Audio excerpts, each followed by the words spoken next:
Hello friends, आप सी programming language सीख रहे हैं योगेंद्र पाल के साथ। मेरा ईमेल आईडी yogendra@learnbywatch.com है, जिसको आप इस्तेमाल कर सकते हैं कोई भी क्वेश्चन पूछने के लिए या अपनी कोई भी क्वेरी को सॉल्व करने के लिए।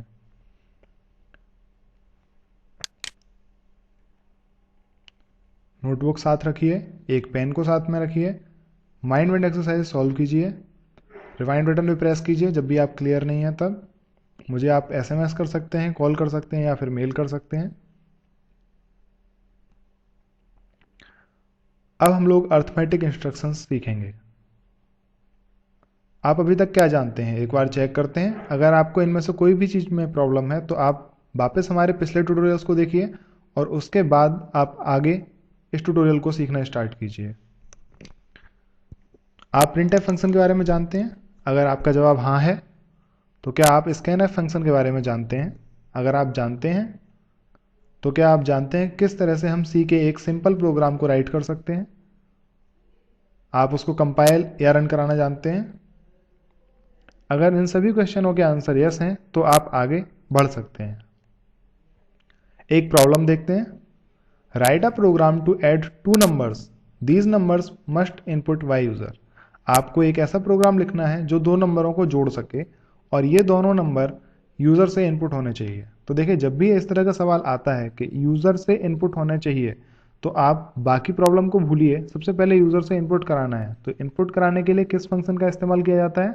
scanf फंक्शन का। तो सबसे पहले हम एक प्रोग्राम लिखते हैं जिसमें हम scanf फंक्शन का इस्तेमाल करेंगे। तो आपको दो नंबर ऐड कराने हैं, तो सबसे पहले तो आप डिफाइन कीजिए।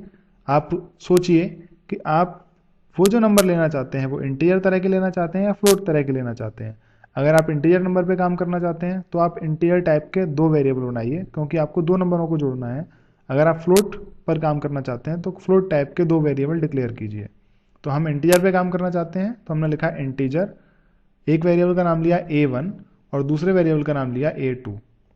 हमने दो वेरिएबल डिक्लेयर किए यहाँ पर। ये क्या है? Type declaration.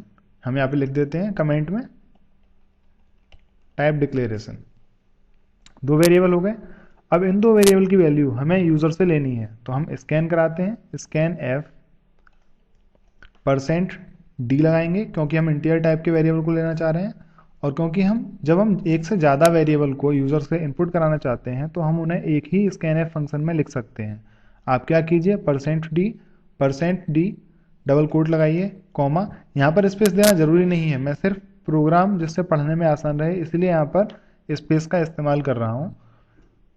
कॉमा के बाद आप क्या लिखेंगे? पहले वेरिएबल का नाम जो आप इनपुट कराना चाहते हैं यूज़र से, और उसके बाद आप लिखेंगे दूसरे वेरिएबल का नाम जो आप यूज़र से इनपुट कराना चाहते हैं। अभी हम अपने इस प्रोग्राम को, अभी आप लास्ट में पहले गेट ch लिखिए जिससे स्क्रीन रुकी रहे कुछ देर हमारे सामने। अब आप इतने प्रोग्राम को रन कराइए, देखते हैं इतना प्रोग्राम काम कर रहा है या नहीं कर रहा। इतना प्रोग्राम वर्क कर रहा है। हमने यहाँ पे 4 दिया और 5 दिया और प्रोग्राम उसके बाद टर्मिनेट होता है। लेकिन जैसा कि मैंने आपको बताया था कि ये एक अच्छी प्रैक्टिस नहीं है। अच्छी प्रैक्टिस क्या है? जब यूज़र को समझ में आए कि उसको प्रोग्राम रन होने के बाद क्या करना है। तो इसलिए हम यहाँ पर एक printf फंक्शन देंगे। printf क्या लिखेंगे? Input two numbers. इस तरह से आप हमेशा लिखिए अपने प्रोग्राम में, जिससे कि यूज़र को समझने में परेशानी ना हो। अब आप इस प्रोग्राम को जब रन कराएंगे तो देखिए क्या लिखाएगा? Input two numbers. तो अब समझ में आएगा यूज़र को कि उसे दो नंबर इनपुट कराने हैं। तो इस तरह से हमने दो नंबर इनपुट कराने के लिए दिए। तो हमारा एक काम तो आप लोगों ने देखा कि कंप्लीट हो गया। हम दो नंबर यूज़र से इनपुट करा पा रहे हैं, लेकिन प्रॉब्लम यह है कि हम उसे जोड़ेंगे कैसे? हम प्रिंट कराना जानते हैं तो प्रिंट करा सकते हैं, लेकिन जोड़ना नहीं जानते। तो उसके लिए हमें क्या सीखना होगा?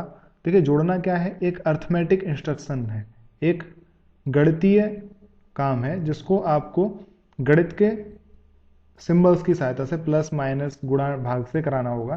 तो उसके लिए हमें अर्थमेटिक इंस्ट्रक्शन सीखने होंगे। तो आइए बढ़ते हैं आगे अर्थमेटिक इंस्ट्रक्शन सीखने के लिए। हमें जोड़ने के लिए क्या चाहिए? अर्थमेटिक ऑपरेटर चाहिए। ये जो आप देखते हैं ना चिन्ह प्लस माइनस, इन्हें क्या बोलते हैं? ऑपरेटर बोलते हैं। तो आपको जब जोड़ने घटाने के या फिर अर्थमेटिक काम करने हैं तो आपको अर्थमेटिक ऑपरेटर्स की जरूरत होगी। तो अर्थमेटिक ऑपरेटर के बारे में सीखते हैं। पहला ऑपरेटर जो मैं आपको बता रहा हूँ वो होता है मल्टीप्लिकेशन।